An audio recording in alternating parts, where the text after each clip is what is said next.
And my friends, the few that I have told, they were at first they were like, "Why are you doing that? That's like not Hmm. for like why are you doing that?" But then they started listening to them and they were like, "Yeah, go Noelle. Yeah."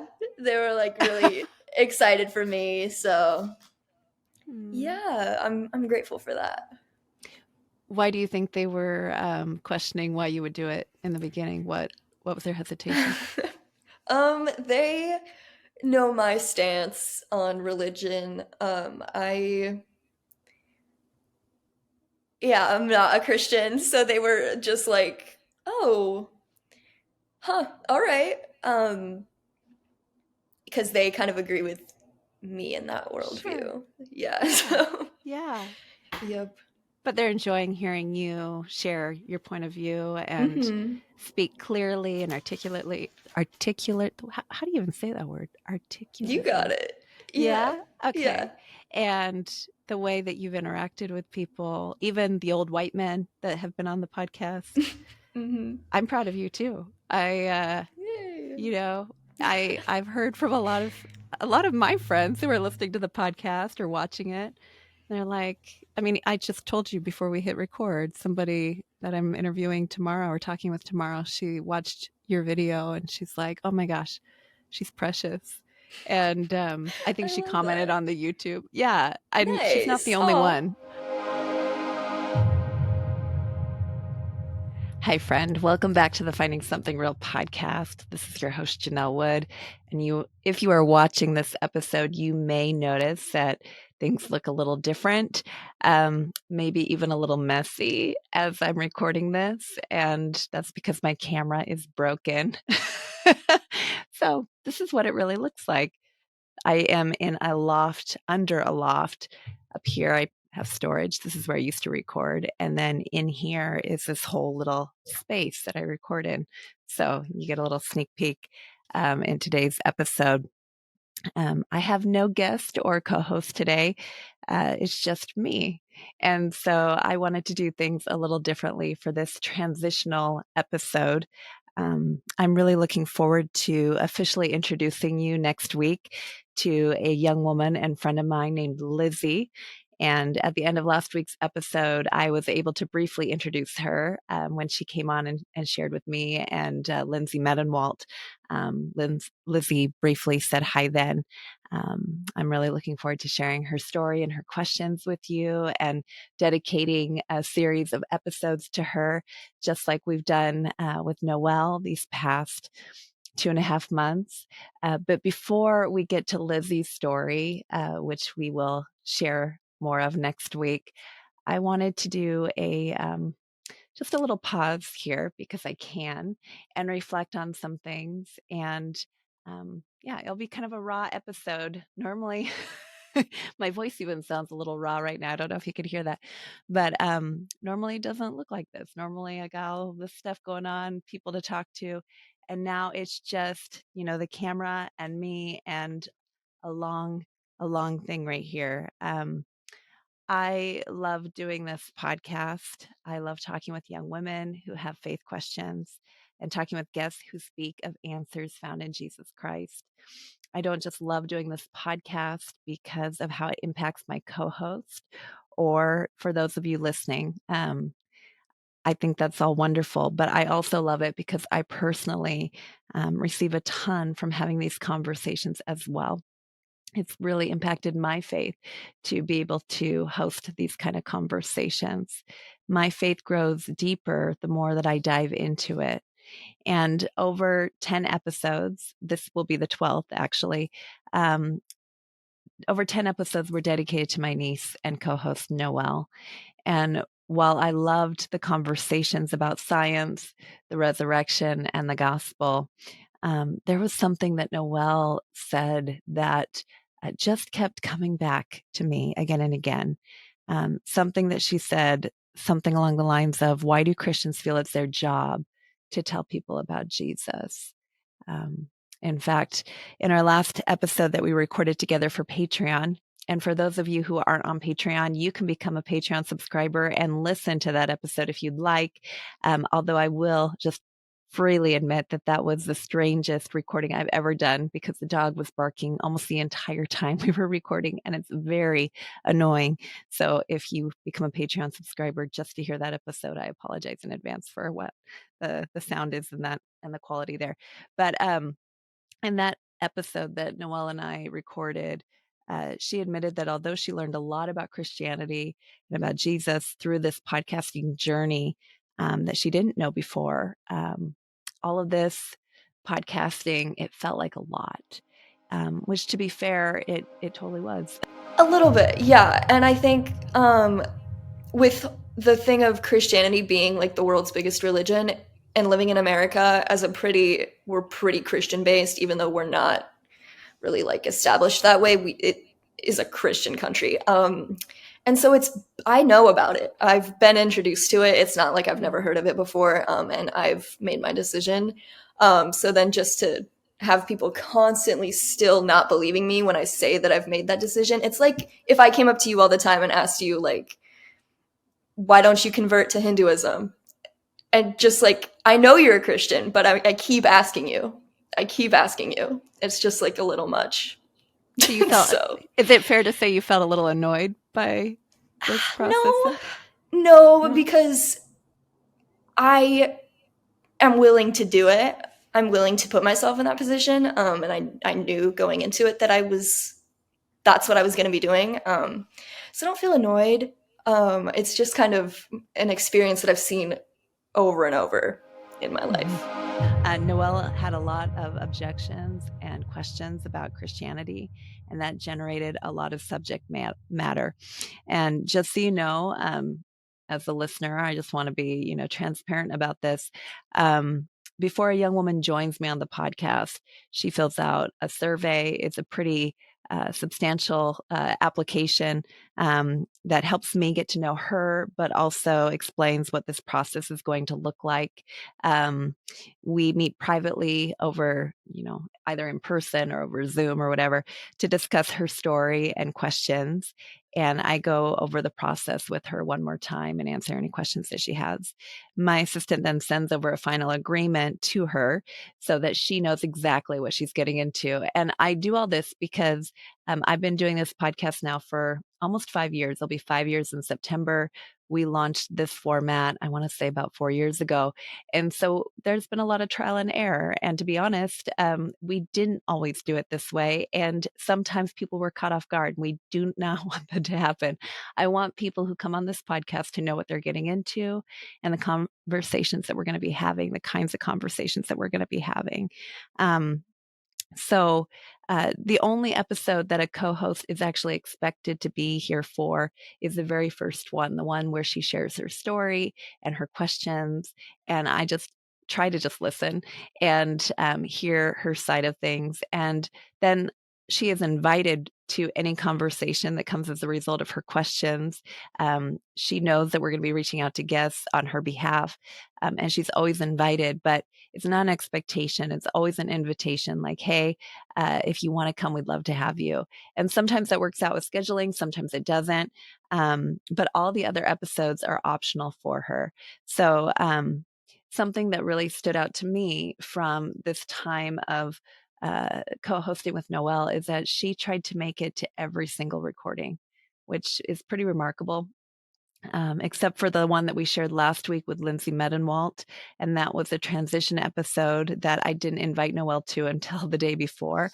So Noelle was very invested in this process, which was really kind of amazing. And just like Lindsay Medenwalt said last week in the podcast, Noelle listens really well. She listened to the things that were shared with her about Jesus. In fact, one of the things that surprised me the most was how much Noelle remembered from the conversations that we had with people. Based on some of what Noelle has shared with me, I have a feeling that some of what the guest shared with her will not be easily forgotten. Whether it was Drew's story of surrendering his sexual identity to Jesus, or Zandra's love for design and beauty and science, or J. Warner Wallace's compelling reasons for giving his life to Christ, or Doug Groothuis's conviction about the goodness of the gospel, or John Marriott's research on why people leave faith and why he hasn't, or Janine Hanger's study of the Bible's authority and why she loves the New Testament, or Abdu Murray's decision to leave his devout life as a Muslim to follow Jesus. All of these stories, all of these conversations, I think a lot of them are going to stick, and I hope that they do. But one of the things that Noelle mentioned in our final recording, and similar to some of the things that she said throughout this process, is, Christianity is ubiquitous in the Western world. Like, people know about it already. So perhaps, and this would be a polite implication, but perhaps implication for someone like me or a Christian listening to this would be people like us who profess Jesus and who want to share him with others. We might be better to just, be a little quiet about it. And Noelle didn't say that directly, but I think sometimes that's implication. Like, why do you talk about Jesus so much? And I know last week, Lindsay and I discussed some of why Christians might feel it's their, duty to tell others about Jesus, that we've been commanded to. But I thought, why not get a little personal on here? Every once in a while, I like to write letters, and I've done that before on the podcast where I've read a letter to a girl that I care about. And so here's my open letter to whoever's listening, but especially my niece, Noelle. Okay. Prayerfully, Lord, I hope that it comes across with love and some wisdom. Dear Noelle, I don't know if you'll ever watch this or listen to this, but I think you might. And here's what I want to share with you as we wrap up podcasting together. I've shared Jesus with you because I love you. And if I'm honest, I don't think I've had a great track record of loving you. I've known you since you were a very little girl, but I didn't really know you. Maybe it's because of the physical distance or circumstances or my own insecurity or just my own family life, busyness, or family of origin dynamics. I don't know, or a combination of all of those things, but I didn't really seek you out. We've celebrated a lot of holidays and birthdays together throughout the years, but did I ever really intentionally spend time with you? For many years, those special occasions were filled with mostly small talk and superficial attempts at humor. I regret now not making a relationship with you, Noelle, more of a priority. Instead, I watched you from a distance as the quiet girl with a tender heart and leadership skills found her voice. I remember hearing in real time about your grandma and grandpa taking you to church, how you seemed to love going, and the event of your baptism. I remember hearing about all that, but I never remember asking you about any of that. And maybe somewhere around 5-ish years ago, I saw that you were outwardly going through some changes, perhaps an expression of things you had been thinking about for a long time. Maybe it was around that time, as you mentioned in our first recordings together, that you started finding things online for yourself and you found people whose viewpoints seemed to align more with yours and diverged somewhat from Christianity. Maybe you found your community then, and maybe that all happened before and I didn't notice until the world stood still with the pandemic. The more vocal you became online and even in person about your new perspectives that seemed void of God, the more distant I felt, the more comfortable I felt to say, as you might appreciate even now, you do you, boo. I thought I knew your spiritual journey. From afar, you had been through a lot of hard things. You had found a good church with kind people. You had grandparents who loved you and told you about Jesus. You had seemed to choose Jesus and then changed your mind. Okay, fine. That's your choice. We all have the freedom to accept or reject Jesus. And I made some assumptions on your spiritual journey based on a viewpoint from far away. And to be honest, I was sad for you, but I didn't care that much. But that response was a lack of love on my part, not the overflow of it. Love is a funny word that people have used to mean a lot of different things these days, and a lot of people think that it has to do with approval. But I can tell you, as a mom to 4 beautiful but imperfect kids, and someone who has helped shepherd 6 foreign exchange students, aka teenage girls, through the craziness of American high school that love has very little to do with approval. I love my kids even when I don't approve of their actions. When my kids are making poor choices that will harm them, I love them, but I don't put a stamp of approval on their choices and ignore the harm that is headed their way. Love is about wanting what's best for someone. And just like the Bible says, love is patient and kind. It doesn't envy. It doesn't boast. It isn't proud. It doesn't dishonor others, and it's not easily angered. It's not self-seeking. It keeps no record of wrongs. Love does not delight in evil, but rejoices with the truth. It always trusts, always protects, always hopes, and always perseveres. Noelle, I know love is a high value for you, and it is for me as well. And I'm sorry for not loving you more when you were younger. And it's funny how we kept talking about Christians who find it's their job to tell others about God, when before that day this past winter, when you and I met at the smoothie shop, you and I, as far as I remember, never had a personal conversation about God. Not once. I could pretend that I'm some sort of saint for bringing you on the podcast, but I'm not. Maybe we talked about Jesus before these past few months, but I don't think so. For years, I never seriously thought of inviting you on this podcast, even though I've been doing this for a while, because of the emotional distance between us. I would wager that almost every girl who's been on this podcast with me is convinced of a couple of things. One, that this is a safe space, and two, that they can trust me.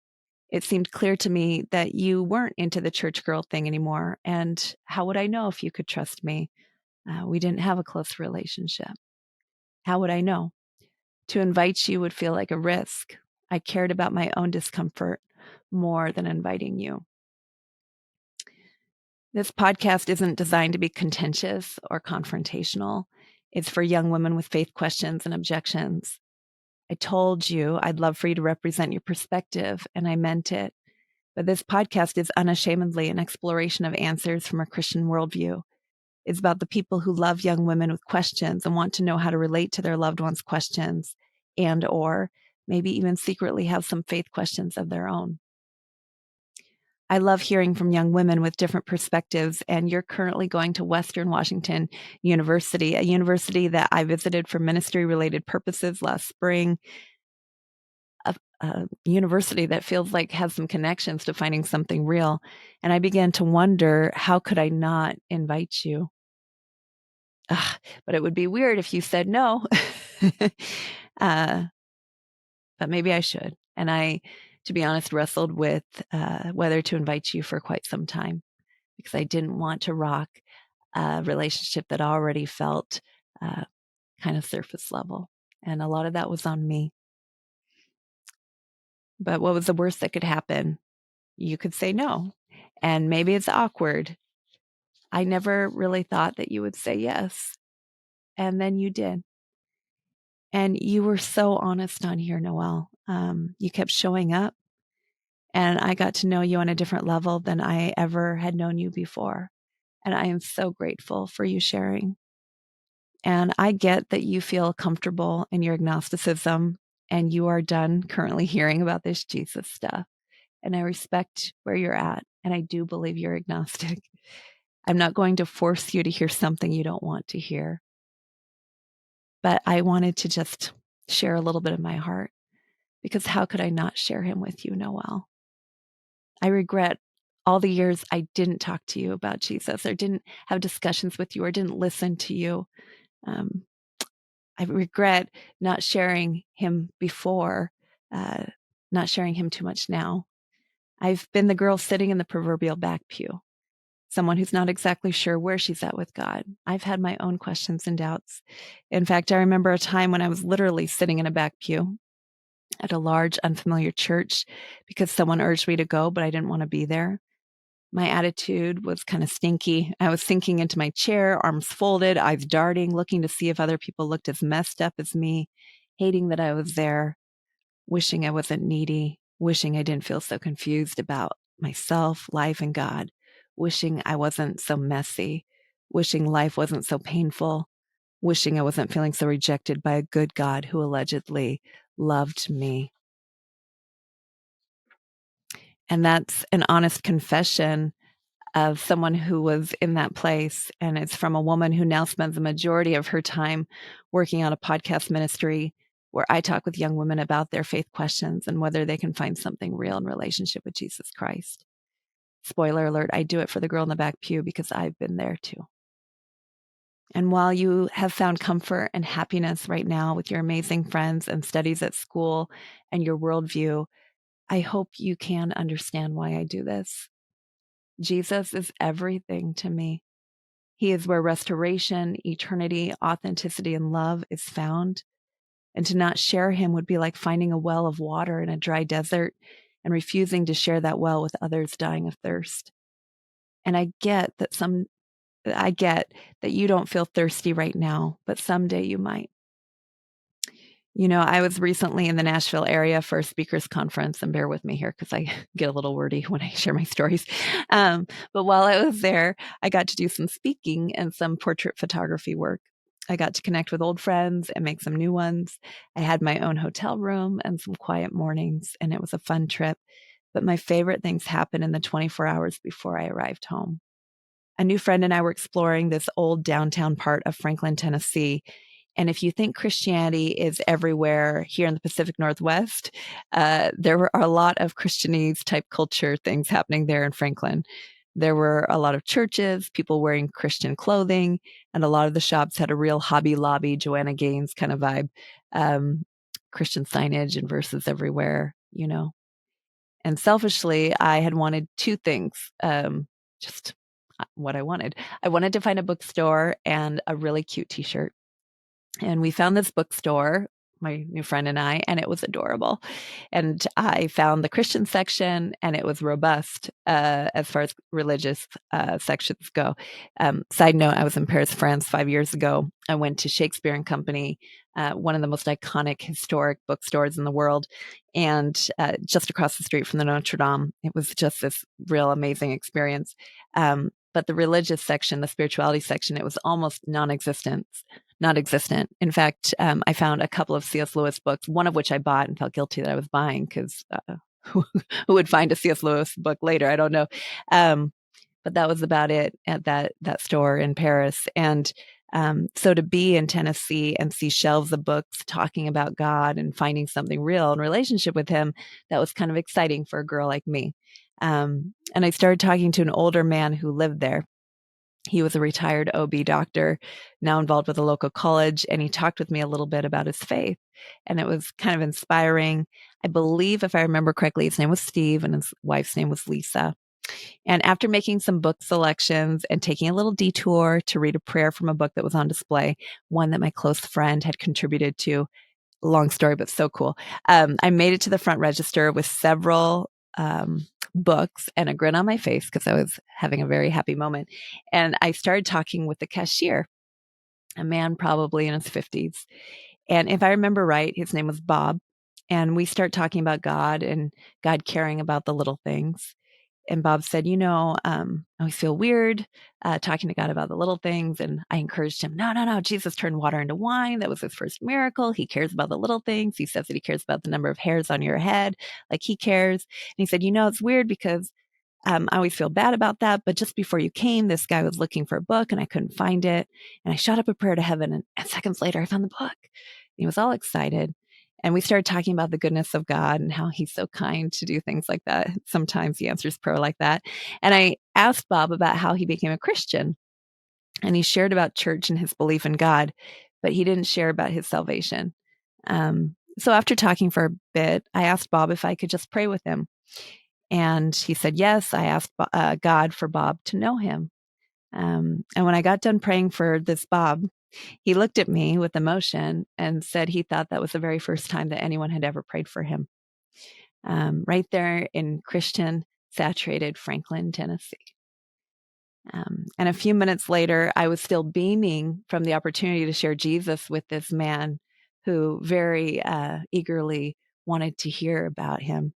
When I ran back into Steve and his wife, Lisa, and I was so excited, I practically begged them to go back and to tell Bob where he could find a loving local church community. And I have no idea if they did, but I hope that they did. And the following day, I was at the airport and I saw a t-shirt shop. Not my kind of t-shirts, but I was still kind of wanting a t-shirt. So I thought, I'm just going to go in here and look around. I started talking with a young woman. I'll say her name was Kay because she might watch this later. And I didn't ask her permission to share this story. And I told her about my encounter with Bob the day before. And before I'd said much of anything else, she says to me, "You can pray for me too if you'd like." And I was like, "Oh, really? That easy, huh?" And she said, "I'll always take prayer." She had very kind eyes, and I laughed and said something like, "Well, maybe we should get to know each other first." And customers were coming in, although she had told me that it's usually they don't make a ton of sales in that location. And while all that was happening, Kay's coworker had joined her, and her name we'll just call her Shelly. And Shelly looked sad, and so I started talking with her and I said, "Do you like working here?" "No." "What do you like to do?" "Oh, nothing." "Did you like your old job?" "No."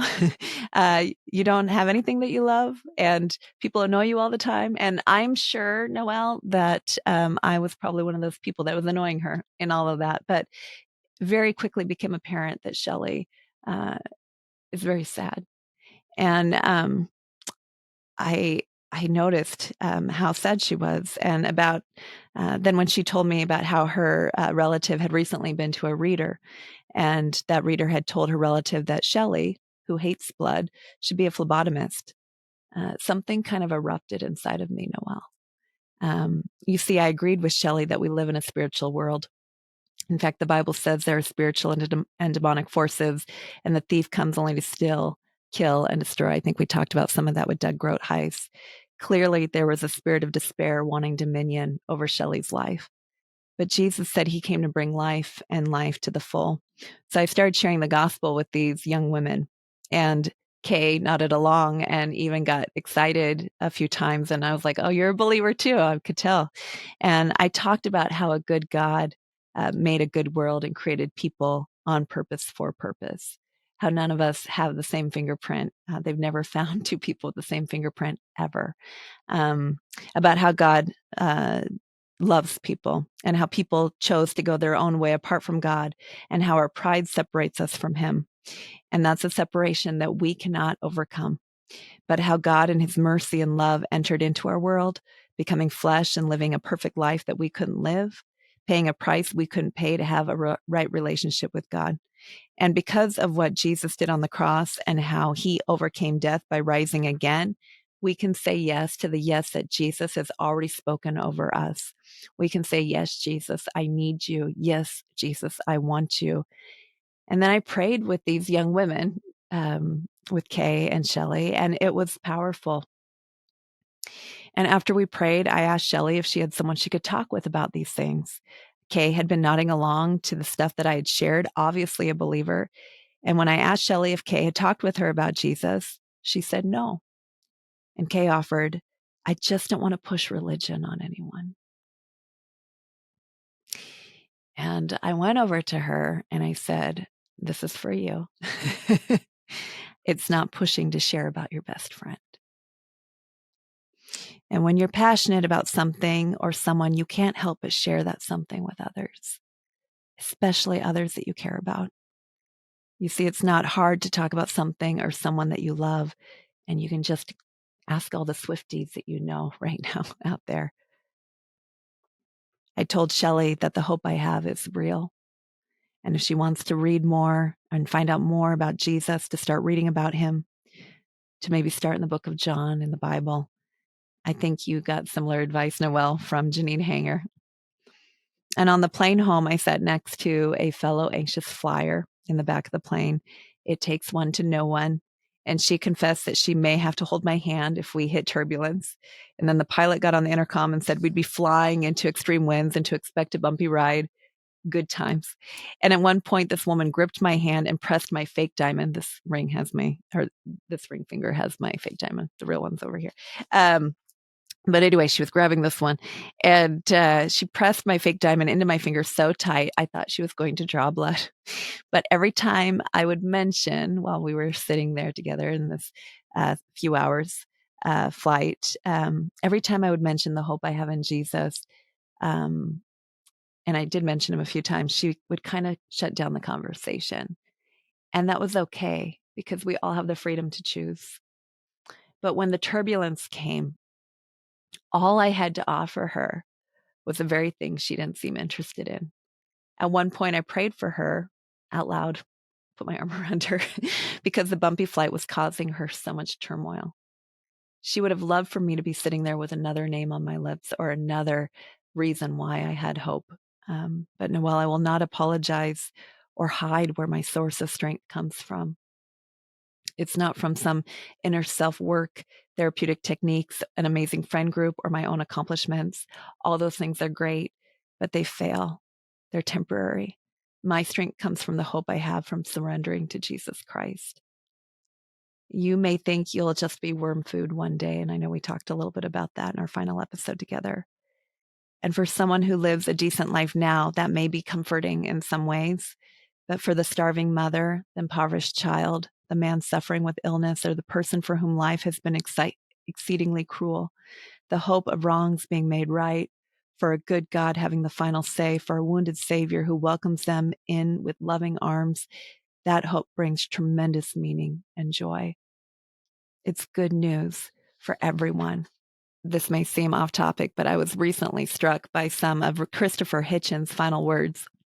As you probably know, Christopher Hitchens was a prominent atheist who had a sharp wit and debated with a lot of theists about the existence of God. He got cancer and died when he was just 62 years old. And this is something he said. If I'm surprised to find when I pass on from this vale of tears that I'm facing a tribunal, which you notice, by the way, you're not allowed to bring a lawyer. There's no jury. There's no appeal. It's altogether unattractive. Why people want it to be believed that their God is this way, I don't know. But I suppose that I am there, maybe a one-person tribunal, depending on your view of the Trinity. I would say, I hope you notice that I didn't try and curry favor, that I was honestly unable to believe in the claims made by your human spokespersons. Now, do I get any understanding? And if that doesn't work, well, then I don't know what would. But I'm not going to try anything servile. I'm resolved on that point. And I think Christopher Hitchens died just a couple weeks later. C.S. Lewis once said that there are only two kinds of people in the end, those who say to God, thy will be done, and those to whom God says in the end, thy will be done. He went on to say, those who seek find, and those who knock, it is opened. I looked at the comments for some of Christopher Hitchens' final interviews. I was watching it on YouTube, some of the stuff he wrote and said. And, people were attracted to his pride, to his ego, that he would not lower himself to consider God even in his final days. There was a lot of praise for his convictions. And I know J. Warner Wallace, Jim, told us that we're attracted to humble people, and to some extent, yes. But I think there's a cultural moment happening now where we're very much attracted to people who don't make any apologies for who they are. They say, this is me, and I don't care what you think. I have the right to define myself, do what I want with my life, and believe what I want. And if you don't like it, oh well. And that's the free will that we've all been given. But if there is a good God who loves you, and there's incredible value that's been given to you, and if you fall short of his perfect standard in a messy world, and that's a real problem with eternal consequences, and there's a real cure to what's destroying you, and it's free, then how can I not share that with people? If I really, truly believe that, if I'm convinced that that is the truth of reality, how could I not share that with somebody I love? And how someone like you or anyone responds to that message, it's on them. It's their decision. It's your decision. It's like Jim Wallace said, quote, you have to eliminate every person you know who has ticked you off, because there are going to be a lot of those. And you have to look at the claim itself, that your belief is between you and God, not between you and any believer or any church or any pastor or any system. It's between you and God. So all that to say, Noelle, we've had these conversations, and I've left these here for you to come back to later if you want. I won't be planning on starting up any new spiritual conversations anytime soon. I know that you are done. But if they come up as a result of us just having a deeper relationship, or we find ourselves in the future in some shared turbulence, so to speak, you know who I'll talk about. And for my fellow Christians, please love Jesus and then love others, and love them by sharing him with others. Romans 10:13-15 says, "For everyone who calls on the name of the Lord will be saved. How then can they call on the one they have not believed in? And how can they believe in the one of whom they have not heard? And how can they hear without someone preaching to them? And how can anyone preach unless they are sent? As it is written, how beautiful are the feet of those who bring good news." Christians, please look for the Bobs and the Shelleys of this world. There are many, many who have heard, or others assume they've heard about this Jesus. And there's a lot of fake news out there about Jesus. There's a lot of noise, and some of it is just plain false. And many people have yet to find the real thing with him. Some have heard the real thing and maybe they're done. But there are some who are waiting for someone like you to ask them some questions, listen well, and love with boldness and words. There will be people who think you're weird or that you should stay silent, and that's okay. We all have opinions. But if you've got the real thing, pray about it and step out in faith. Please don't be a jerk, but please don't be a jerk and keep Jesus to yourself. And Noelle, thank you. Thank you for doing this whole podcasting journey with me. I know at times it was really hard, and I just have loved getting to know you. And I do love you. And I'm thankful for the way that you shared your opinions and your perspectives with me. And I know there's a lot of people who will be praying and want to hear more about your journey in the future, but that's up to you what you want to share. Thank you for reminding me why I do this podcast and why it's important. I love you. Until next time. All right, Noelle, there's going to be people praying for you. I know it. Yep. But I love you. I love you as you are. God loves you too. Oh. And yeah, I just am thankful that you came on here and you shared. And, Thank you for having me. Yeah. And if you Thanks ever want to for send your girlfriends listening. this way, you go right ahead. Yeah, awesome. Yeah. Platonic or otherwise. Right. Yeah. So serious. I love to talk to people like you, but let them know what the experience is like and honest, hey, you might be talking to some people who know what they're talking about, and it might be really uncomfortable. It's up to you how you want to do that. But I'm so glad that you came, and Yeah. it's been a really beautiful thing. So until next Awesome. time.